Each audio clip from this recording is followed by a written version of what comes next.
Eric Cheever, Collections Curator at the Stearns History Museum. Join us as we showcase seldom seen artifacts from the museum's collections and explore the stories of our stuff.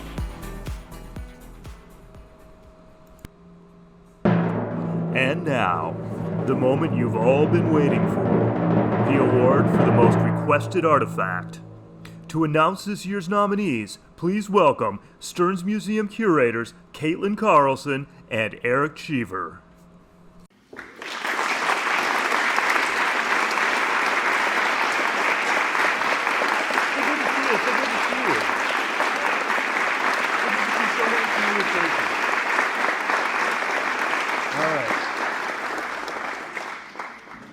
This has been a truly fractious year, but we all know that nothing can bring the nation together like a truly interesting artifact. Right you are, Eric. So without further ado, here are the nominees for the most requested artifact. Terrifying hair curler thing. Terrifying hair curler began frying women's hair in the 1920s and has been retired since the 1950s. It has been nominated 3 times. Fanning mill. This ubiquitous agricultural artifact has been a staple of every county museum of any size, anywhere, ever. It has been nominated 138 times. Two-headed pig. Pig has enjoyed a national presence with many mentions on Wikipedia and books on Minnesota's oddities. Pig has not been a stranger to controversy, as some suggest that Piggy is a fake. Sam Pandolfo's health food donut maker. Because, how could it not be?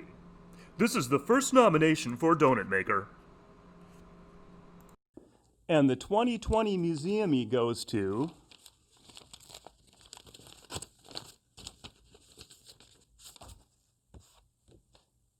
The two-headed pig. This is the 3rd nomination and first win for Two-Headed Pig.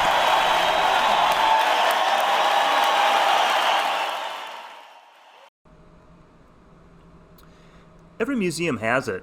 That one special thing that people seem to remember and ask about. That one object that can almost define an institution. Ours is the Two-Headed Pig. We know that our little piggy has been part of the museum collection since at least 1953. The earliest mention of it that we are aware of is in a St. Cloud Times article dated October 17th of that year. The piece is entitled, "There's Variety Here," and it very clearly illustrates how attitudes have changed regarding collection management over the years. The article reads as follows. The Stearns County Historical Museum is, as museums should be, completely unordered and devoid of system. We want no PhDs arranging things into eras, classes, ages, and groups. That's the way a museum curls up and dies. The way it stands now, Mrs. V. Campbell's ear trumpet shares a viewing case with an assortment of pink seashells, a bevy of Eisenhower buttons, and an Army discharge paper dated 1865. Ever see a two-headed pig? I fought through echelons of 4th grade children to get a glimpse. Poor thing only lived a week, says Mrs. Leonard A. Williams, the curator.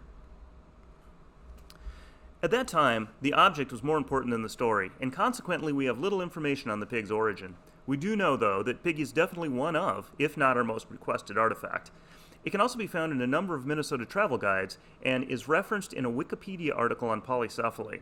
It is this article that's caused a bit of controversy. Quote, a two-headed piglet was on display at the Stearns County Museum in St. Cloud, Minnesota until the mid-1970s, but cannot be confirmed. It may have been creative taxidermy. Today, in an attempt to reestablish Piggy's reputation and hopefully learn more about it, we are having him inspected by Dr. Tom Carlson from the Cold Spring Vet Clinic. History on we used to do a lot of hog medicine here, pig medicine here. Stearns County was the #1 pig county in Minnesota. Okay. Much more of them down south, but we're a big county. A lot of farms, cows and sows, so there was a lot of pigs around. We used to pull a lot of baby pigs. We used to do a lot of pig medicine. I've been here 30 years.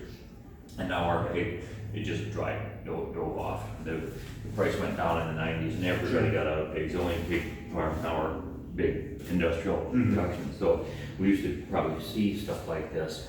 I never saw a two-headed pig out in the country. Two-headed calves are there. We used to have one up in our clinic here hanging in the thing. Did you? Yep.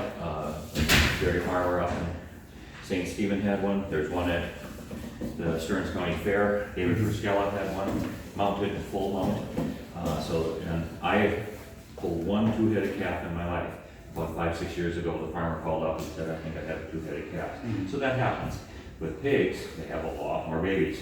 The idea and the possibility of having a two-headed pig certainly is up there. Yeah. This little specimen, I'm not a taxidermist, but it certainly looks like with the curl, the colic of the hair going down, that it meets. And just watching the hair and the colicky of it, and it meets how it is. It certainly looks like it's a congruent skin condition. Yeah.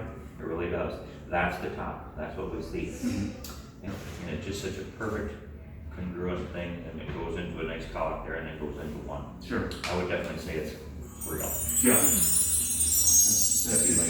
That was our assumption as well. I mean, it just, the consistency of the hair and the spotting on the back. Underneath it's a little bit more ambiguous because of the suture lines are bigger and whatnot, and the dots don't line up, they don't go across the suture line. But like I said, in nature it's going to happen. So there we have it. Pig is indeed legit. His reputation and legacy unassailable. He can go forth in the world, his two heads held high, and continue to foster curiosity and fascination about the natural world for generations to come. He can hoist his trophy proudly.